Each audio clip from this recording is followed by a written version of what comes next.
right, Mr. Chair, we are in public session. Okay, we'll call the meeting to order.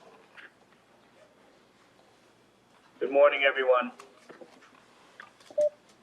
I call this meeting to order. The first items on the agenda are the approval of the minutes of public session, August 26, 2021, and September 14, 2021. Before we begin, Chair, I just want to ask that if everyone would just mute themselves when they're not speaking or voting, just so we don't have the background noise. And I also want to just add that we are conducting the meeting by WebEx pursuant to ongoing legislation in light of the health emergency that currently exists. Thank you. All right. Is there a motion to approve the minutes? Moved. Weissman. Seconded, Fisher. All in favor? Show your hand. Please raise your hand until I call your name. Weissman, Fisher, Nieves, McNamara, DePiero, Yates, Jacob, Levine, Braun, and Hendricks. Any opposed? Can you mark me as abstaining, please? Yes. From both? Yes, Commissioners. Abstentions. One abstention. Any other votes? Okay. Motion carries. Okay.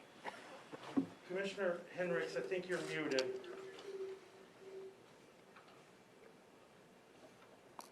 Did Commissioner Brown, did you also abstain? I think she's muted. Yes. Okay. So we have 2 abstentions. Noted. Thank you. I should also note for the record that we do have a new commissioner recently appointed by the governor, Terrell Brown. Welcome. Thank you. Honored to be here. Good morning, Commissioner Brown. Let me take a minute to welcome you to the commission.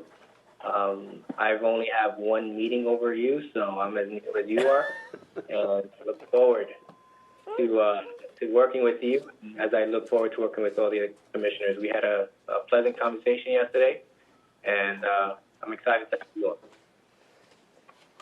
on. Thank you so much, and I'm honored to join you all.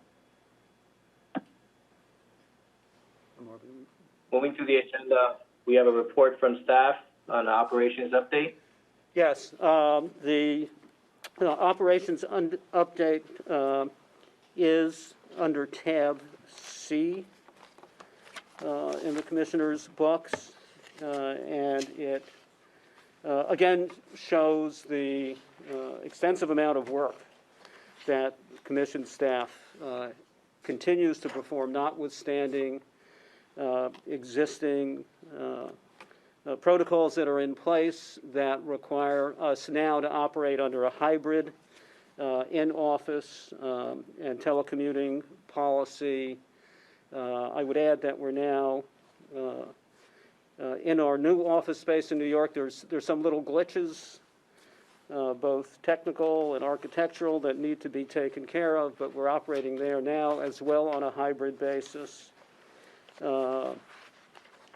And again, you will see that productivity remains high in every component of our operations.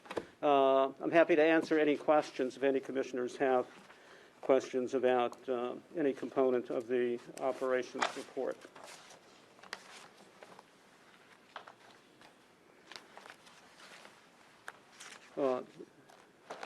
Commissioner Braun? You may be muted. I just unmuted.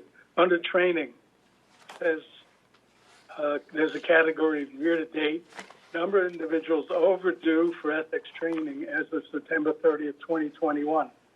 What's happening in relation to those individuals as of this late date?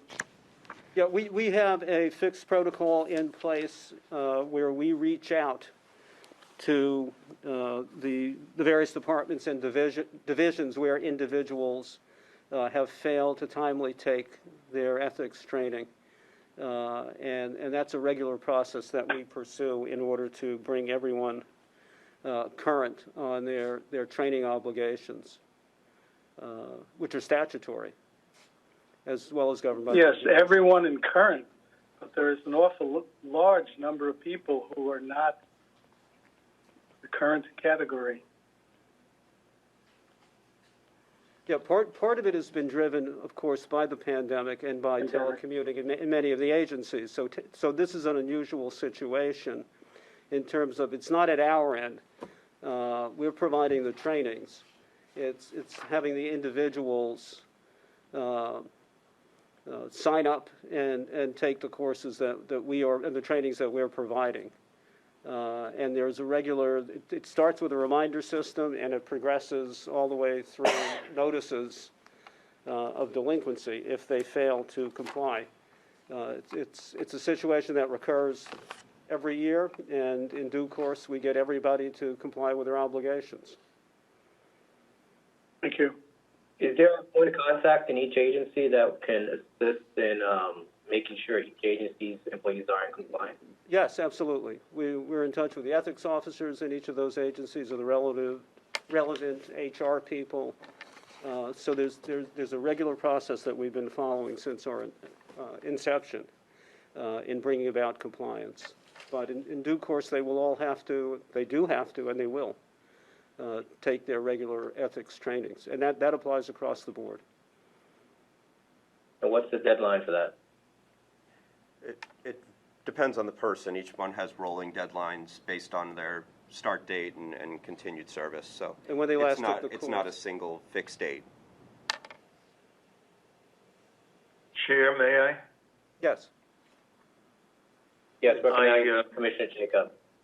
Thank you. I may have previously asked this of staff regarding CLE credit for those who can access it in taking this ethics training. Lawyers, for example, Yes. who need in New York, a certain number of ethics credits. Have we done anything more about being accredited? It might encourage some to take the course who haven't taken it to date. Or is there two for the CETC? So, if yes. I may, so the first course that people take is the comprehensive ethics training course, and the first time you take that as a lawyer, you can get ethics training.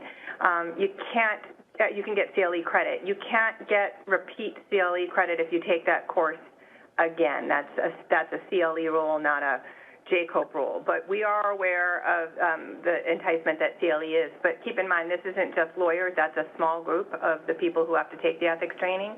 It's all FDS filers. So this number is somewhat misleading because there's a huge group of FDS filers. And again, this number is cumulative.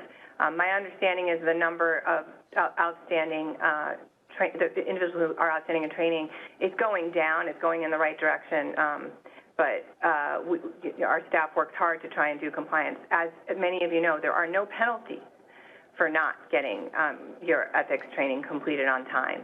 And this could reflect people who are just like a month late or they're several months late. So we do work to try and get them to comply. And we are aware of the CLE credits, and we do offer them. And as you know, we also have generally an annual ethics training that we do in the fall down in New York City, and we're looking towards doing that in Albany, which also offers CLE credits, because we do it with accredited institutions, so those courses make CLE credits available.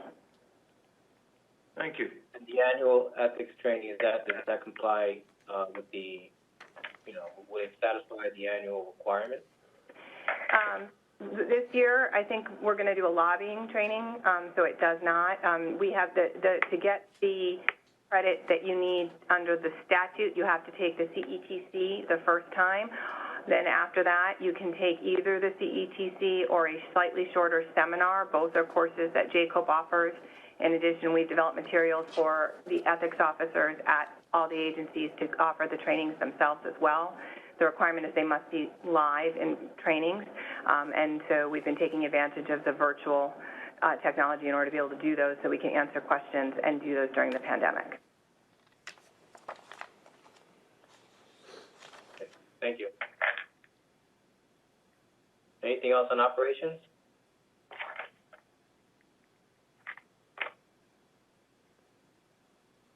We're going to go into the proposed digital meeting schedule from January through June 2022. Yes, we've circulated, it's under tab D, and we've circulated among the commissioners, and we have a number of new commissioners, the proposed dates for the first half of 2022, which are January 25th, February 15th, March 29th, April 26th, May 24th, and June 28th.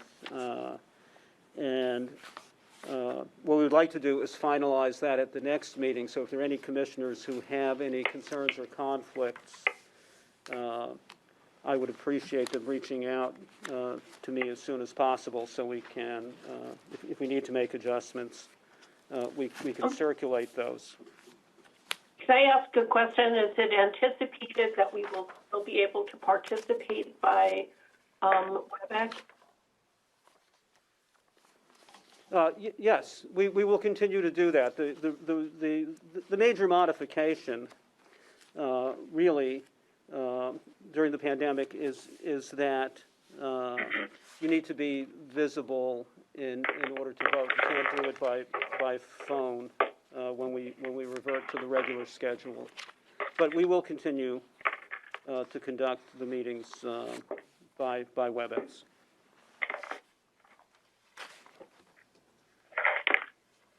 Questions as to the updated or the proposed meeting schedule? Yes, that is the proposed meeting schedule. All right. I see no hands. I'll move on to the second quarter financial report. Yes, Steve Boland, our Director of Administration, will present that. Steve? Good morning. Yes, thank you.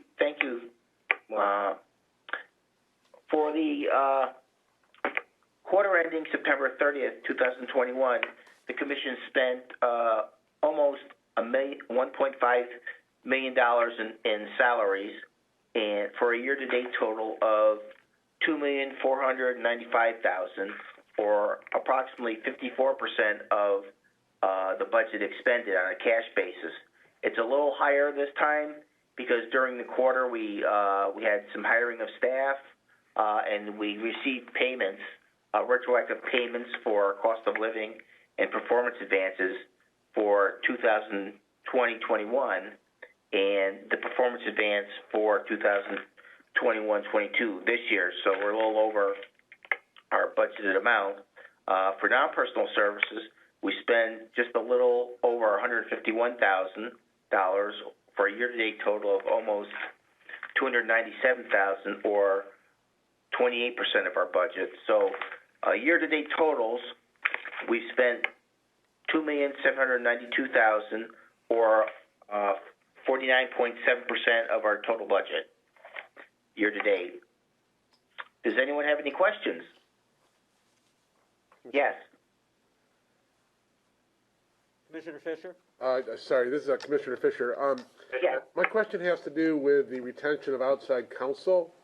I know that we retained a firm to represent us on the Attorney General's subpoena, and I understand that based on the vote that was taken at the last meeting, we're in the process of procuring the services of a firm to represent us on the matter that was approved for whatever it was approved for. Do we have a specific line item for outside counsel, and where do we stand with respect to that? And if we overspend that account, are we able to transfer funds from another part of the budget? We don't specifically have a line in our budget for that expenditure, but it would be under contractual services. I believe we do have enough money right now as it stands. But, I'm sorry, what was the last part of your question? I guess I'll wait until we get into executive session. I'm not sure where we stand with respect to that procurement, so I don't want to. I suggest maybe Monica might want to comment on it. Well, I think that's the budget issue answered. So that's where we stand. We have enough money. It's not a specific line for that particular item. It comes out of the contracting line. Yes. There's no concern. If there is a concern as to whether that line item of the budget is being overextended, I would trust that staff will notify the commission as soon as possible. Of course. Yes. Thank you. Thank you. Seeing no further questions, I'm going to move on to the fiscal year 2022 to 2023 budget request. Who's presenting on that? I'm going to take that. Typically, it's around this time of year that we receive the call to prepare our proposed budget. We have not received it yet, so we're anticipating getting it relatively quickly. It typically comes in between meetings. We will keep the commission informed both of our receipt of that and of our proposed response to it. I will say at this point I am looking at staffing in general. I have asked each of the divisional heads to let me know what they anticipate their needs will be for the coming year. I have some thoughts of my own about areas where I would like to see more resource coming in. But we haven't received the call yet, so we're still at a phase where I'm collecting information and looking at the operation overall. And of course, once we receive the call, we will get that out to the commissioners, and any input is appreciated. Now, or when we get the call, or in response to our draft. And that, just to confirm, that information is going out to all commissioners, correct? That will go out to all commissioners. We once we receive the request, which has not yet come in.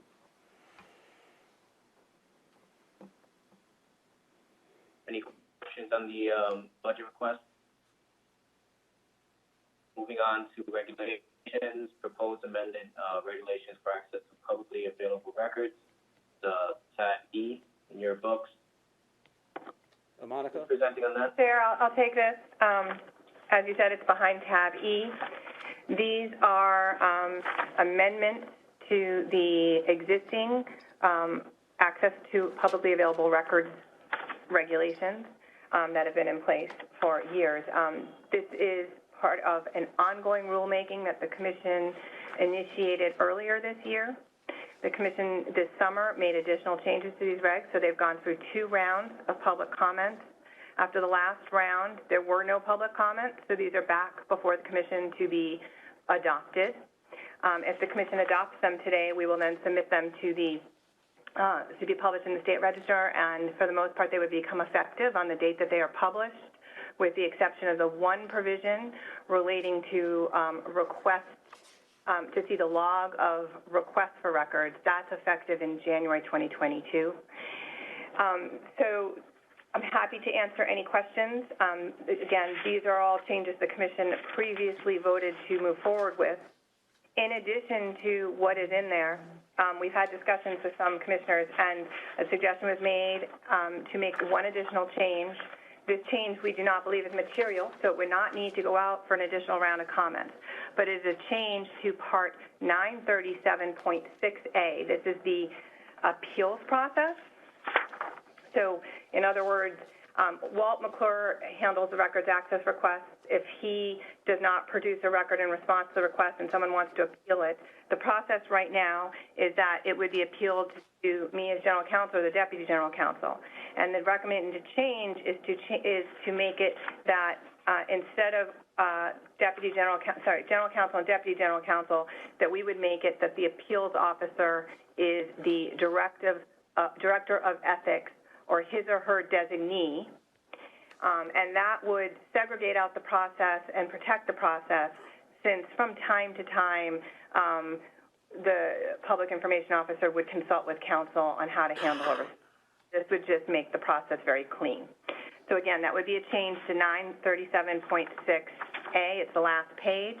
And instead of saying general counsel or deputy general counsel, we would put director of ethics or their designee shall act as a records access appeals officer.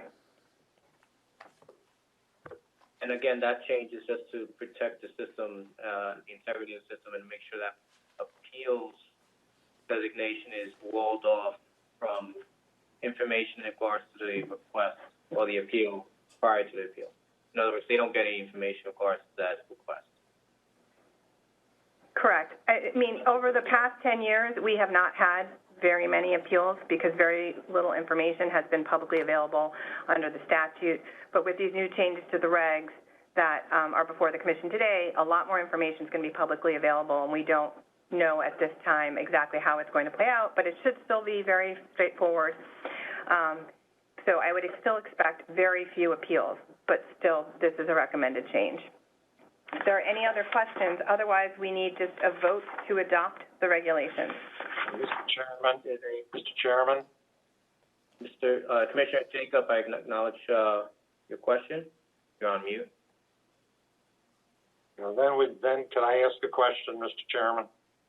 That's Commissioner Levine. Okay, Commissioner Levine. First, Mr. Chairman. Go ahead, Commissioner Levine.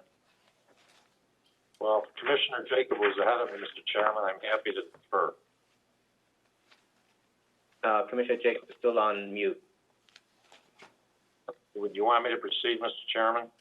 Yes, please. Thank you, Mr. Chairman. Madam General Counsel, would you give the commissioners a précis of the previous discussion regarding the right, if any, of a filer to be notified if an inquiry has been made to review the filer's FDS? So I'm not sure specifically what you're looking for, but under these regs that are in front of the Commission right now, going forward, anyone, not just a filer, but any member of the public can request to see a log of requests that have been made for records under these regs, not just financial disclosure statements themselves, but any records that are requested under these regs would be contained in that log, and that log will be publicly available on request under the amended regs. Specifically, Madam General Counsel, if an inquiry is made to review a filer's FDS under the regulation as it obtains or is now being proposed, will the filer be notified with specificity of who asked to review the filer's FDS? So it would depend. They won't be proactively notified. If a filer makes a request to see the log, which is specified in 937.1D, then they will see that log. So that log would reflect if anyone has, under these regulations, asked to see their financial disclosure statement. These are records access requests. So if someone followed this process to see the FDS, then it would be reflected in the log. But we are proactively notifying filers that we've received requests. Let us suppose a filer's FDS was reviewed by a law enforcement agency. Would the filer be entitled to know that the law enforcement agency conducted the review? If the law enforcement agency made the request under these regulations, then the filer could learn that if they made a request to us. If the law enforcement agency issued to us a grand jury subpoena or some other subpoena, that isn't under these regs. That isn't part of this process. It wouldn't be contained in the log. So they would not find that out. Yes.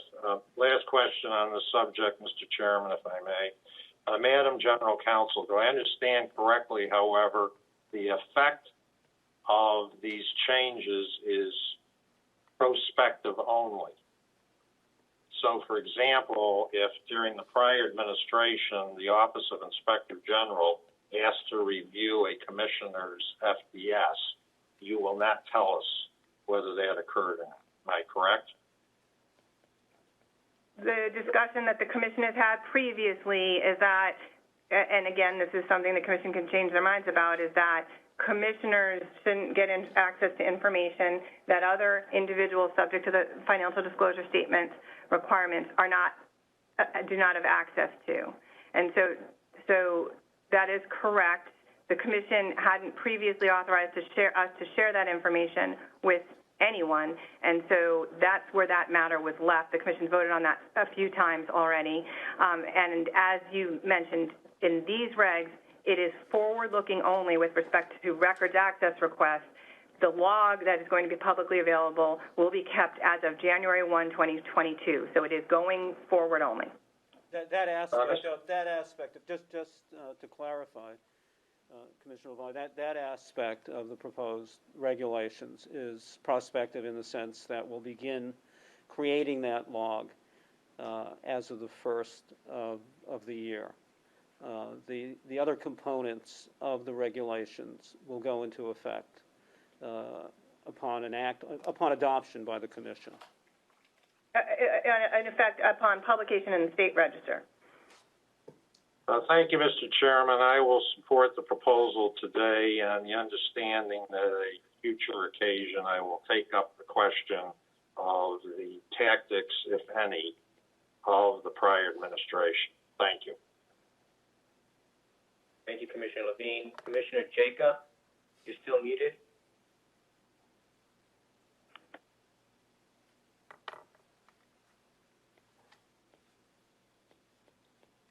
I don't know if he can hear us. We can hear you. 937.3, paren A. The word approved is stricken and substituted with the word provided by the Commission. Can you explain what that change means and why it was made?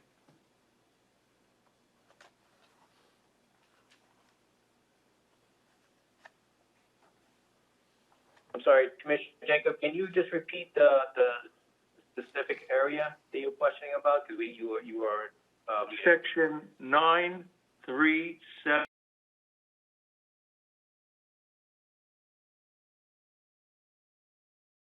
Is substituted for it.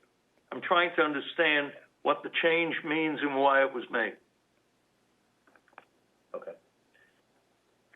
This was done early on. I think the purpose was that the form lives on our website. It changes from time to time. We also accept variations from that form if people submit their request in writing and it has all the necessary information. I don't think the commissioners have looked at that form. It's pretty generic. But this way, if there needs to be changes, we can make them quickly without having to come to the commission for a vote on a form that anyone from the public can use to get access to the information that they're entitled to under the law and then these regs. If the commission wants to change that and they want to approve the form, that's fine. That would just mean if there are any future changes to be made, the commission will have to approve it every time. It just lives on the website. I don't exactly at this moment know what's on that form, but Walt, you see it all the time. If you want to tell the commissioners what's on the form. It basically spells out asks for contact information for whomever is making the request. It lays out what is available just as it is in the regulations, and then there is a box where you can enter what you're looking for. If you're looking for FDS for Joe Jones for years 2018 through 2020, you'd put it there. It's basically just a text box to enter that information, and then at the bottom there's a button, you click submit, and it gets emailed directly to us. I can only so just for clarification. Yeah, well, I can only say I don't understand what the word provided means in this context. I would much prefer approved. I just don't understand. Provided by the commission? Does that mean approved by the commission? It simply means that Administratively, it makes sense for requesters to use the form that's consistent with the records that are being made available and the way they are kept. And as things change, if they do, we have the flexibility at staff to change the form as it resides on the website for the convenience, to be further clear, Judge and Commissioner, the commission in this context is the agency, not the board members. So that's another reason for provided. It's a form provided by the agency. But I don't see that you change the substance of that form with any frequency. I've never seen the form. I don't know that other commissioners have. And I'd much prefer approved as we originally had it, unless there is some reason why we can't approve that before changes are made to it. That's fine, but that would mean that for the next month until the next meeting, we can't process requests because the form isn't before you today. And that means if we change a word on the form, we would have to come back to the commission each time to vote. If that's what the commission wants, that's fine. Or the commission could deem the current form approved so we can continue to operate from when these regs become effective. Because this is a form that we've been using since I think we developed this version of the website, which I can't remember how many years that's been now. Yeah, that's what I mean. There is no frequent change that's made to this form, but it was originally a form approved by the commission, and now it will be a form approved by staff. And I'd much prefer the former than the latter. But that's again, the word commission here doesn't mean the board members; it means the agency. But in that case, if that's what the commission wants, that's fine. But I would suggest that you acknowledge or that the form that is in place right now is approved.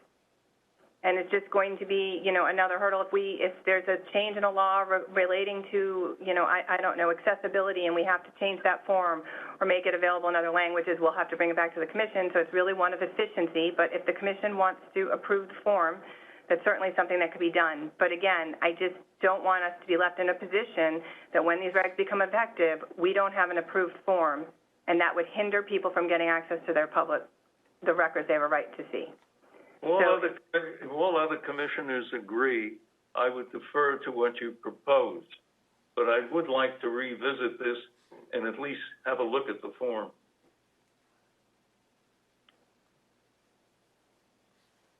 Commissioner Yates, acknowledging.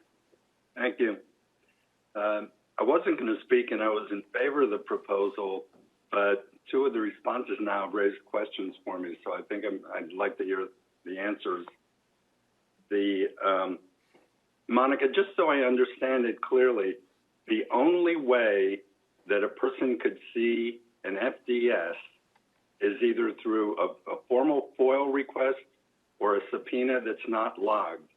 And other than subpoenas, grand jury subpoenas rather, I should limit it, grand jury subpoenas, all other FDS requests would be logged and available on the log, I hope, and the reason I'm raising this is not just a technical matter, but there's been a history in the past that people have complained about different government entities or agencies or government personnel looking at FDSs unbeknownst to anybody else.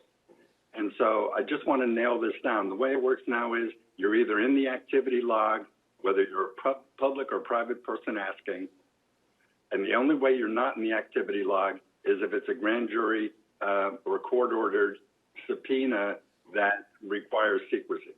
Is that right? Just to clarify, all requests for FDSs have always been logged by the agency if they were under the records access regs. Separate from that, we have a log of all subpoenas that we receive.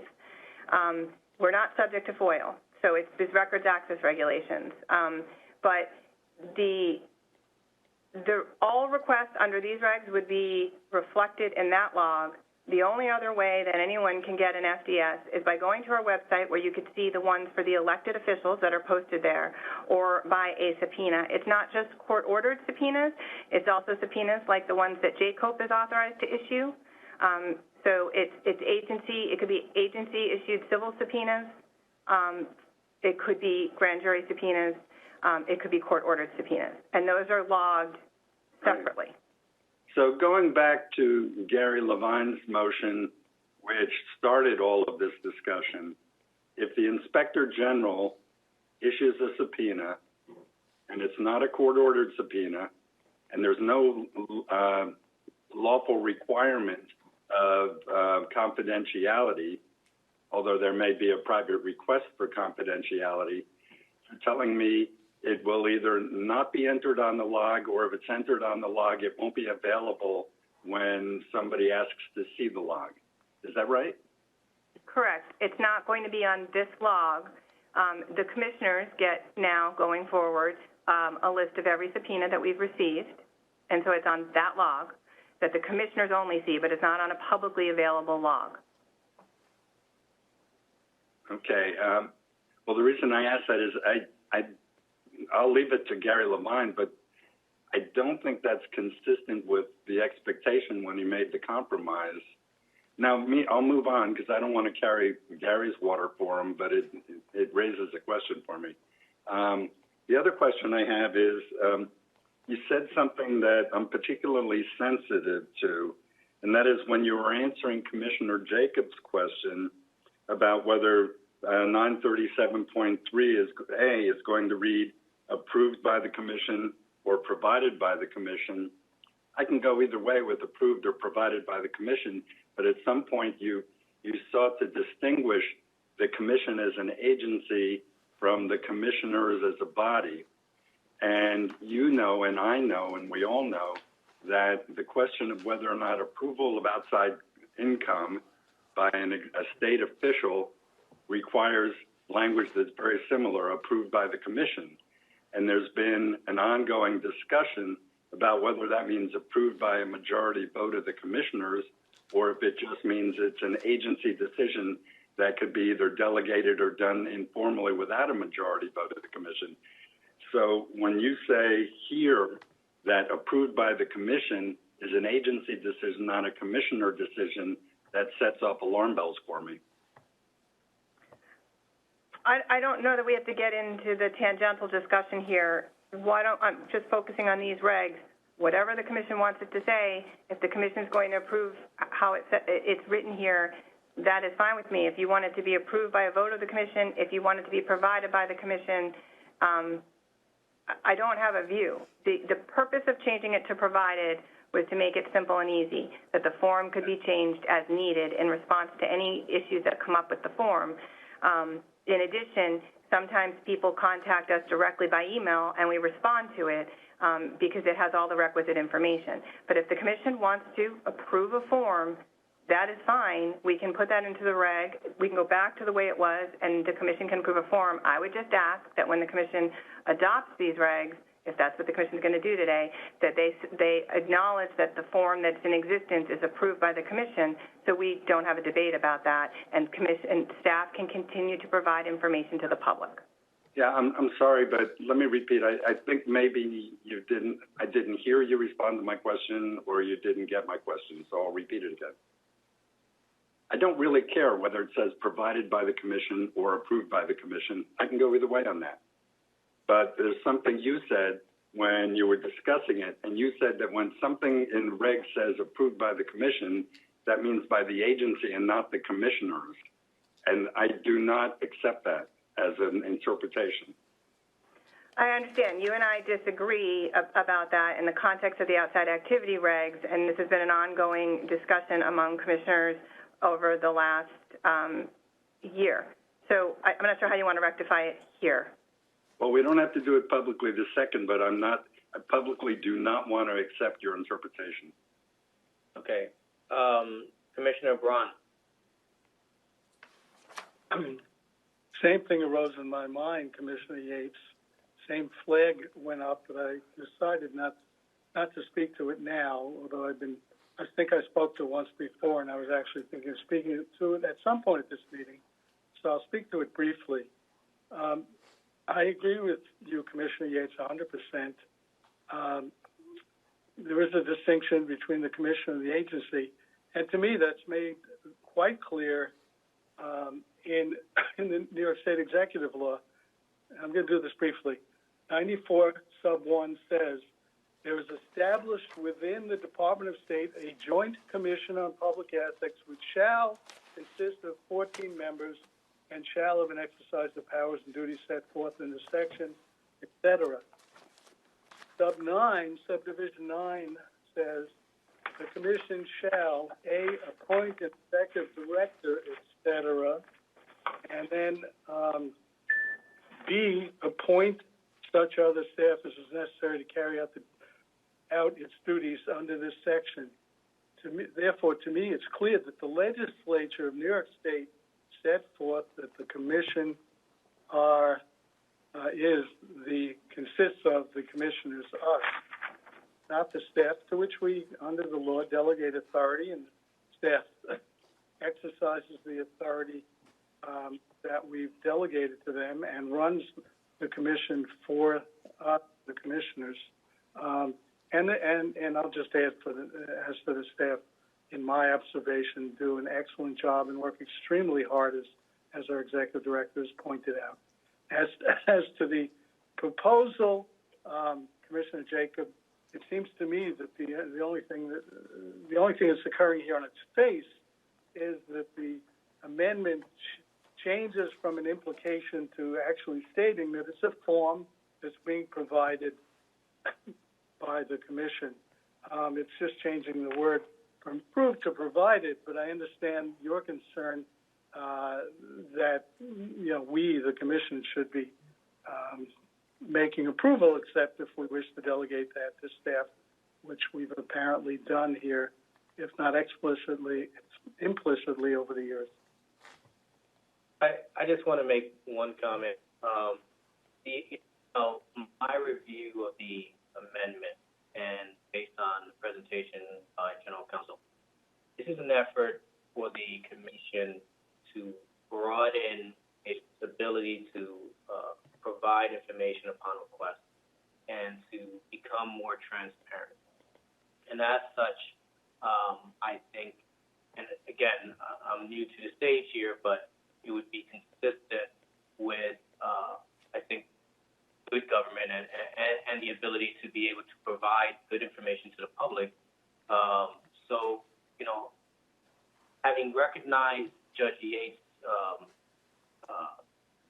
concern as to the interpretation of commission, and I think that is an important issue that we need to take up, I still don't think that it would prevent us from approving this regulation, because that interpretation particularly would apply to every regulation we have as to whether the commission itself, the word commission in the regulation, it pertains to the staff as a general body or the commission as the board. So having said that, and acknowledging that concern, and I think we will address that at a future date, I think that the regulation intention of the regulation is necessary, and its purpose is necessary. Having said that, do any other commissioners have anything else you want to comment on? I just want to add, Mr. Chair, that I agree that this proposal to amend the regulation should be approved. Seeing no other comments, I'm going to call a vote on the proposed amendment to the regulation. All in favor, please raise your hand. I'm sorry. Can I just get clarity, Chair? Second. Is it to go with provided or approved? Provided. Okay. That is. Mr. Chair, motion, Weissman.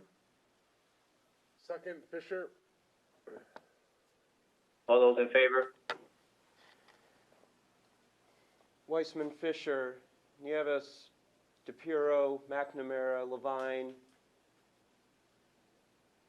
Hinrichs, Braun, Gersman, Brown. Opposed? Yates, Jacob. Any additional votes? Are there any abstentions? Any abstentions? Mr. Chair, just a point of inquiry. We approved this with the change that the General Counsel set forth with respect to appeal. Will we get the regulations with that language? That's an early opportunity. Yes, we will provide that. We will be preparing a final draft, which needs to be submitted for publication, which will take place, as I understand it, later today. But just for clarity, when we just approved, Yes. approved with that change. With that change, yes, with that change. Motion carries. Mr. Chairman, if I may note, by way to reiterate for emphasis, a number of issues were raised by Commissioners Jacob and Yates and Braun, and I intend to take them up with the Commission at a later time. Thank you. Thank you. Moving on to the agenda, we have the topic of confidentiality, the interpretation of the executive law, that's section 94(9)A. Who's presenting on that? General Counsel. Mr. Chair, I'm presenting, but I'm suggesting that because of the substance of what we have to say in connection with the complexities, and there's no clarity at this point based on what I have submitted and has been circulated to all commissioners as to what will be raised. And clearly, what I have put in my memo could raise issues that belong in executive session, so that for the moment, I would defer to going into executive session on that matter and having our discussion there. I would agree with that. Given our conversation separately regards to your motion, Commissioner Jacob has circulated a memo last night which raises some legitimate concerns that we discussed this morning, and I believe that the executive session is appropriate for the overall discussion. So we'll move that over to the executive discussion. I don't believe that requires a motion. I think that can be done by consensus.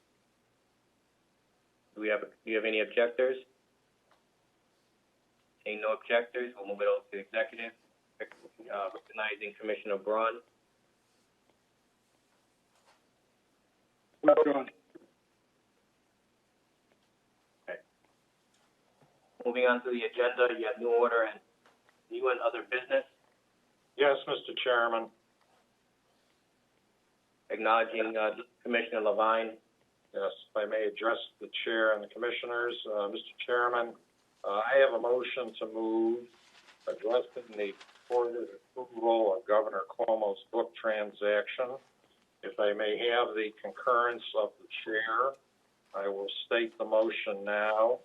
Ask that the discussion be adjourned to the executive session and that we return in public session for a vote. May proceed, Commissioner Levine. Thank you, Mr. Chairman. I move to void the opinion of the Deputy General Counsel acting in the capacity as acting co-executive director, approving Governor Cuomo's publishing activity on the ground that there was a failure of required concurrence by the other acting co-executive director. Thank you, Mr. Chairman. This time, I ask for a motion to move into executive session. Is there a motion?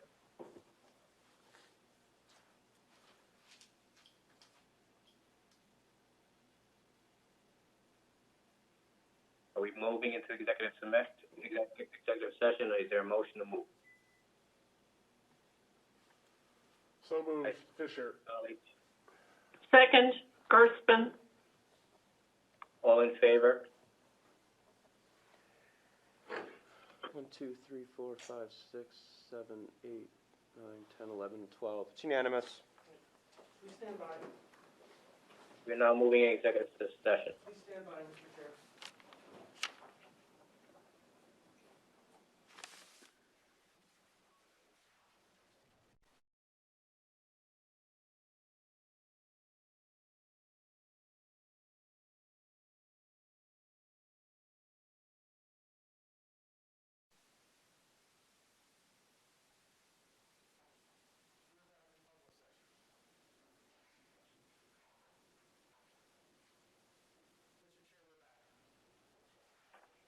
All right. In public session, the first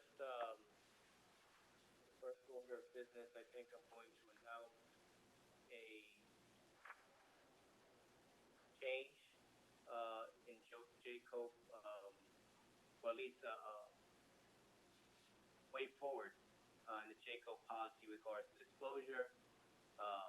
In executive session, the commission has decided that Jacob will be moving forward with the revision of Jacob policy with regard to disclosure of public information.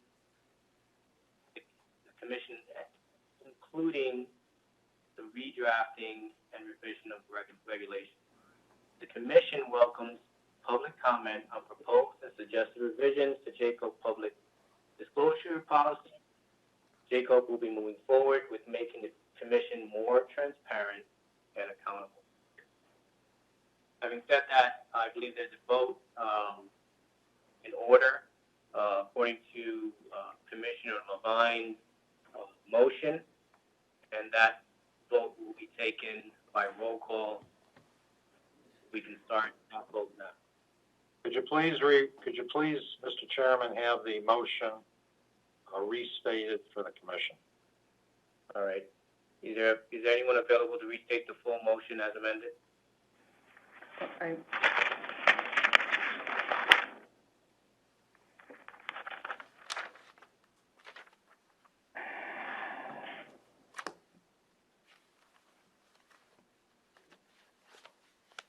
I'm sorry, I don't have Commissioner Gerstmann's amendment because she was in the process of saying it, and then Commissioner Levine accepted it. So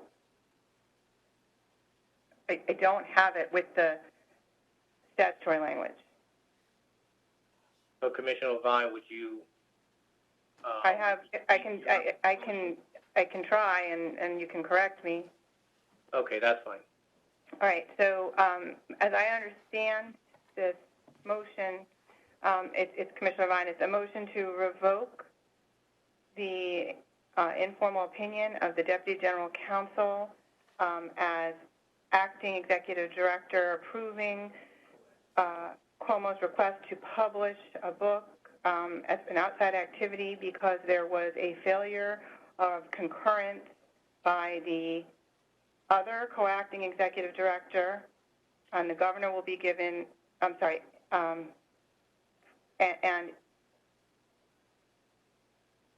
in addition, an additional basis,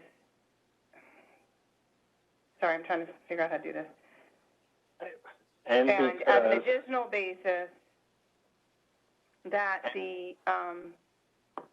there were. Monica, it was, and because material facts were omitted, misstated, or misrepresented in seeking such opinion.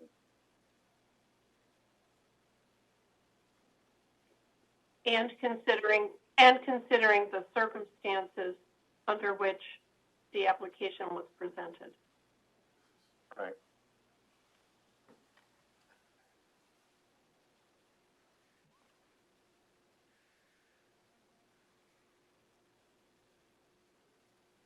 Commissioner Levine, you're muted. My appreciation for the discussion in the executive session to all the commissioners, and particularly to Commissioner Gerstmann and Judge Yates for the very helpful suggestions. I move the resolution. Something out, Gary. Now, Governor Cuomo will have 20 days to reapply to the full commission. Thank you, Judge Brown. Are you ready to do the roll call? We need a second. I'll second that. Weissman, second.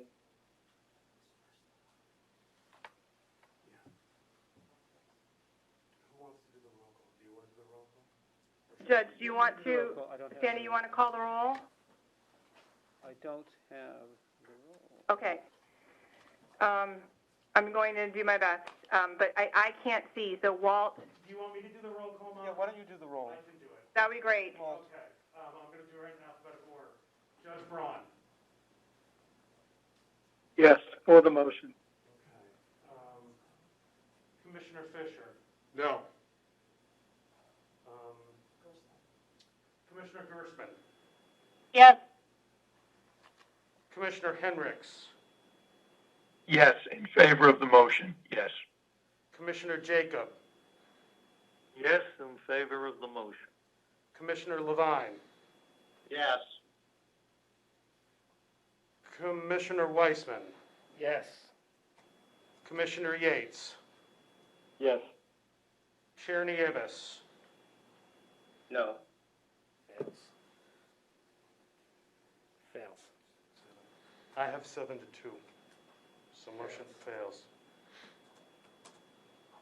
Yeah. I have The roll 7-2. is 7 in favor, 2 opposed. The motion fails.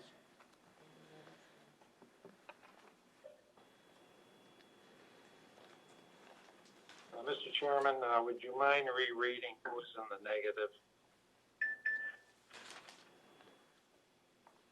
I have Commissioners Braun, Gersman, Henricks, Jacob, Levine, Weissman, and Yates in favor, Commissioners Fisher and Chair Nieves against. Do we have a vote from Commissioner DePero, or she's not present? She's no longer here.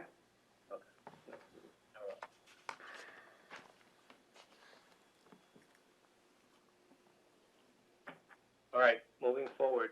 Is there a general counsel, is something you want to read off? Sure. I will, the item number 8, the public announcement of actions from the executive session, in addition to the items that you've already announced.